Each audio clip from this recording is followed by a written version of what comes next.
మీరు దీన్ని సమర్థించినట్టుగా నేను సమర్థించట్లా, ఎందుకు అంటే ఇప్పుడు తల్లి బిడ్డను వదిలేసి పబ్కి వెళ్ళిన విషయాన్ని ఎంత గట్టిగా ఒత్తిపట్టి చెబుతున్నారో, ఒక 9 ఏళ్ల పాపని అతి కిరాతకంగా రేప్ చేసి చంపేస్తే అక్కడ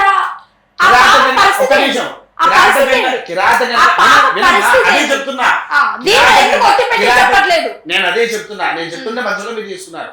కిరాతకంగా రేప్ చేసిన మాట వాస్తవం, నేను కాదు అన్నట్లా. కానీ దానికి మూలాధికం వాడు చేసిన దానికి మీరేం చేశారు? వాడు చేసిన దానికి మీరేం చేశారు? ఇప్పుడు అబ్బాయి విచక్షణ జ్ఞానం పోవడం మా తప్పే, గంజాయి తీసుకోవడం మా తప్పే, మందు తీసుకోవడం మా తప్పే, రేప్ చేయడం కూడా మా తప్పే. నేను అన్నది అది కాదు. మీకు ఏమర్థమైంది? ఒక అమ్మాయిని చిన్న పాపను రేప్ చేసినప్పుడు గవర్నమెంట్ ఏం చేస్తుంది అని దాని అర్థం. మీరేం చేస్తున్నారు? ఓకే, ఇప్పుడు కమింగ్ టు అబ్బాయిల వ్యక్తిగతంగా వాళ్ళు చేసిన పనుల గురించి మాట్లాడినప్పుడు గవర్నమెంట్ ఏం చేస్తుంది? అమ్మాయిల డ్రెస్సింగ్ సెన్స్ గురించి మాట్లాడినప్పుడు అమ్మాయిలకు బుద్ధి, చిన్న పాపకు డ్రెస్సింగ్ సెన్స్ ఉందా అండి? అదే చెప్తున్నాను. చిన్న పాపకు డ్రెస్సింగ్ సెన్స్ మూలాధికారం అయితే ఎందుకు చిన్న పిల్లల్ని ఓకే పక్కకు పెట్టండి. గర్భవతిగా ఉన్న ఆవుని, బర్రెని ఎలాంటి గంజాయి ఎక్కడ చేశారు? చాలా అండి, ఎక్కడ చేశారు? చాలా చేశారు. ఎక్కడ? తెలంగాణలో, తెలుగు రాష్ట్రాల్లో చేశారా? ఇతర రాష్ట్రాల్లోనే చేయాలా? తెలుగు రాష్ట్రాల్లోనే చేయారా? వస్త్రధారణ గురించి మన దగ్గర డిస్కస్ జరుగుతుందా? ఇతర రాష్ట్రాల్లో డిస్కస్ జరుగుతుందా? మనం ఇతర దేశం గురించి కూడా మాట్లాడారు. దేశంలో అనలేదు, ఇది జరిగింది ఎక్కడ? ఇతర రాష్ట్రాల్లో. చేసిన వాడు ఎవడు? మగవాడు. మగవాడు అంటే ఎవడు? మగవాడు అంతే. ఇంకా హిందువా?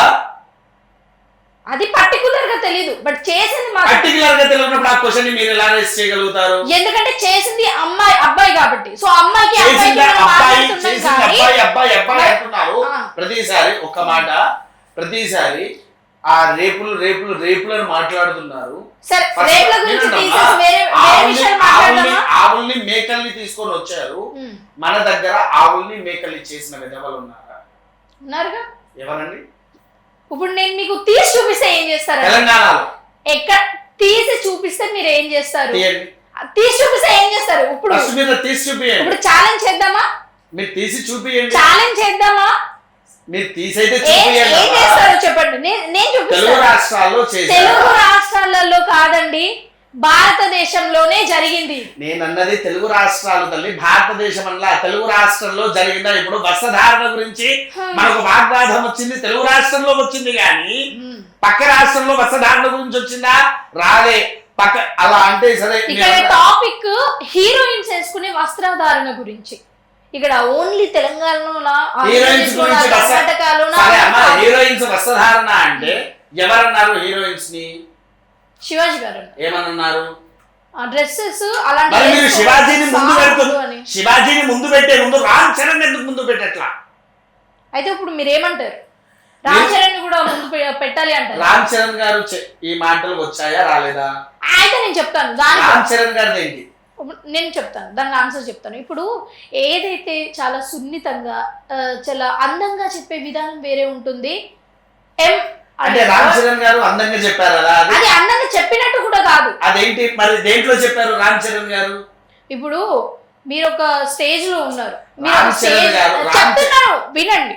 మీరు ఒక స్టేజ్ లో ఉండి మీరు అనే ఒక బూతు పదం వాడారు. సామాన్లోని జనరల్ గా చెప్తున్నాను, వాళ్ళే అని కానీ లేకపోతే సామాన్లోని కానీ వాడినప్పుడు అది నువ్వు చెప్పే టోన్ బట్టే అది ఎక్కువగా కూడా ఇన్స్పైర్ అవుతుంది. ఇప్పుడు అంతకంటే కూడా ఈ 2 వర్డ్స్ సామాన్లో ఇంకొక వర్డ్ కంటే కూడా ఎక్కువ బూతులు మాట్లాడే వాళ్ళు ఇన్స్టాగ్రామ్ లో గారు, యూట్యూబ్ లో ఉన్నారు.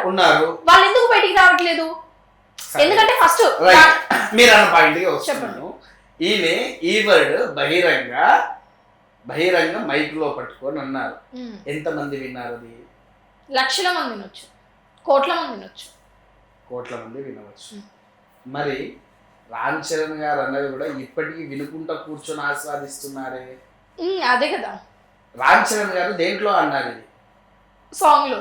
ఏం సాంగ్ అది? అదేదో సాంగ్, అంతగా గుర్తులేదు. చికిరి సాంగ్. పెద్ద సినిమాలో చికిరి చికిరి అనే సాంగ్ లో అంటే మీరు ఇంకా పాడినప్పుడు అమ్మాయి ముందు నడుస్తూ ఉంటే ఈ వర్డ్ వాడారు కదా. ఎందుకు అంటే ఇప్పుడు మనం శివాజీ గారి విషయంలో రామ్ చరణ్ గారిని అనాలి అన్న దానికంటే మధ్యలో ఇంకో వ్యక్తి ఉన్నారు, నాగబాబు గారు.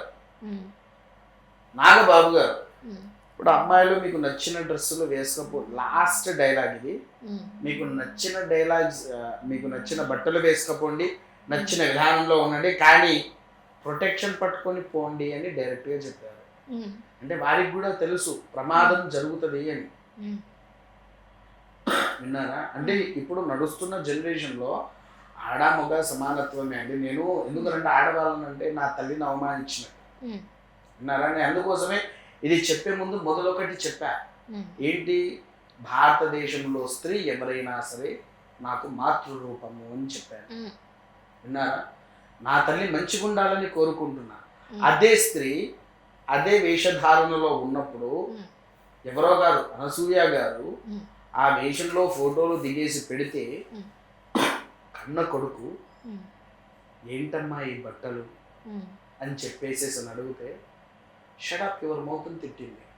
అంటే ఈ ఒక్క సీన్ ని పట్టుకొని చాలా మంది రిపీటెడ్ అవుతున్నారు. అది ఏ ఒక్క సీన్ పట్టుకొని అదే ఇప్పుడు తను ఏదైతే తను డ్రెస్సింగ్ వేసుకున్నప్పుడు వాళ్ళ కొడుకు ఏదైతే మాట్లాడినాడో దీన్ని చాలా మంది రిపీటెడ్ గా చెప్తున్నారు. అంటే ఇది కూడా మీకు రిపీటెడ్ గా కావద్దు కదా.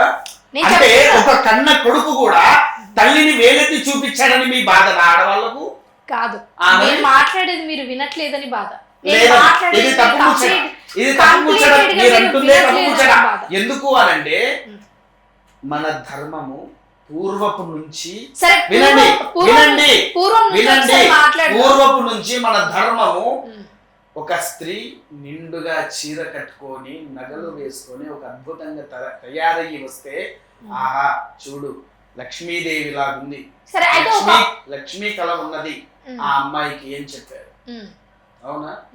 ఇలాంటి డ్రెస్సులు వేస్తే మగవాడి చూపులన్నీ ఎటువైపు వెళ్తాయి? అది ఎందుకు మగవాడి చూపు గురించి ఎందుకు మాట్లాడుతున్నారు? అతని స్వభావం మంచిగా ఉండాలి అని చిన్నప్పటి నుంచే ఎందుకు కొడుకులకు చెప్పుకోరు? అచ్చా, మీరు అనే దానికి ఒక చిన్న కథ చెప్తా తల్లి. షార్ట్ గా చెప్పండి. కథ ఇందులో మీకు ఏ నీతి అర్థమైందా చెప్పండి.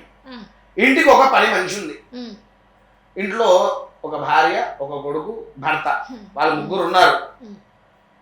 ఏమే పడామే వచ్చింది, భక్షణాలు కొంచెం కనిపించేలాగా చీర ఇలా ఉన్నది, జాకెట్ ఇగ్గరకు ఉన్నది. ఆమె వంగి మంచిగా ఇల్లు ఊడుస్తూ ఉన్నది. ఇల్లు ఊడుస్తుంటే ఈ పిల్లవాడు 10th క్లాస్ చదువుకునే పోరాడు చేతిలో పుస్తకం పట్టుకొని ఉంటున్నాడు, వాడు అటే చూస్తున్నాడు. భర్త పేపర్ చదువుకుంటూ వాడు అటే చూస్తూ ఉన్నాడు. అప్పుడు ఈ తల్లి అమ్మాయి దగ్గరికి వెళ్ళి, అమ్మా నా కొడుకు నిన్న అలా చూడలేదు, నా కొడుకు నిన్ను అలా చూడలేదు, నువ్వు తప్పు పట్టుకోకు, నిన్ను మంచిగా చూశాడు కానీ అలా చూడలేదు అని చెప్పింది. మా భర్త కూడా నిన్ను అలా చూడలేదు, నువ్వు తప్పు పట్టుకోకు అని చెప్పేసి అని అన్నది. కొడుకు దగ్గరికి వెళ్ళి, నాయనా నువ్వు చూడు తప్పుగా చూడు అని చెప్పింది. భర్త దగ్గరికి వెళ్ళి, భర్త నువ్వు కూడా చూడు కానీ తప్పుగా చూడకు అని చెప్పింది. అయితే చూడకు అని చెప్తే సరిపోతుంది కదా. చూసిన తప్పుగా చూడకు ఎందుకు? అది ఎందుకు అక్కడికి కూడా వస్తా, వినండి, దానికి కూడా చెప్తా. చెప్పండి. ఇది అన్న తర్వాత ఈ తల్లి నేర్పించాల్సింది అదే అంటారా? అసలు అది నేర్పించకుండా ఉంటే బెటర్ కదా అంటున్నారు. తప్పు ముచ్చట. ఇక్కడ ఫస్ట్ ఆ అమ్మాయికి ఏమని చెప్పేది, అదే మీ ఇంట్లో అన్న తమ్ముడు ఎవరున్నా మనం ఇంట్లో ఉన్నప్పుడు చున్ని వేసుకొని కూడా మనల్ని ఉంచేటువంటి వారు. ఒక చిన్న డౌట్, అంతకుముందు రంభ, ఊర్వశి, మేనక అని ఉండేవాళ్ళు కదా, మీరు చూసారా? చూడటం ఏంటండి, ఎన్ని సినిమాలలో చూపిస్తారు. రంభ, ఊర్వశి, మేనక అనేటువంటి వారు ఎవరు? తిలోత్తమ సహితంగా ఎవరు పేరు తీసింది ఉన్నారు. నేను మేనక, తిలోత్తమ ఎవరు అంటే డాన్స్ చేస్తారు, నృత్యాలు చేస్తారు. అక్కడ వరకే మీకు తెలుసు. అవును, అంతే తెలుసు. అక్కడ వరకే తెలుసు. అవును. నాది ఇది కంప్లీట్ అయిపోయిన తర్వాత నేను రంభ, ఊర్వశి, మేనకల దగ్గరకు వస్తాను. సరే చెప్పండి. చెప్పినప్పుడు ఈ తల్లి అమ్మాయి దగ్గరికి వెళ్ళి, అమ్మ ఇంట్లో మగవాళ్ళు ఉన్నారు, కొంచెం పద్ధతిగా మెదలాలి అని ఆమెకు చెప్పాలి. ఇంటికి వచ్చిన స్త్రీని ఆ విధంగా చూడకూడదు అని భర్తకు చెప్పాలి.